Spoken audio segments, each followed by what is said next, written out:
कड़े आपको बारंबार शोष लगुच कि तेज हो तो सावधान कारण यह गंभीर रोगर कारण होता है। तेज आसतु जाना तार शरीर में कौन कौन क्षति होता है। तेज बारंबार शोष लगे सबुठ साधारण और बड़ कारण होउछि डायबिटीज। याछड़ा गरम अत्यधिक झाड़ बांति किंबा झाड़ा जो शरीर में जल ह्रास हो डिहाइड्रेशन होता है। यह द्वारा मध्य शोष लगी था। ज्वर किंबा संक्रमण हेले शरीर गरम हो जाए एवं अधिक पानीर आवश्यकता पड़ी था।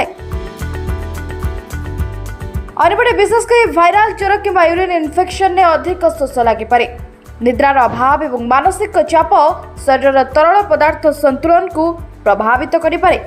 जदि ए प्रकार समस्या गंभीर मन हुए तेज निश्चित डाक्तर परामर्श नियंतु और सुस्थ रुहतु। यही खबर छाड़िया आज ही सब्सक्राइब करंतु 60 सेकेंड्स न्यूज।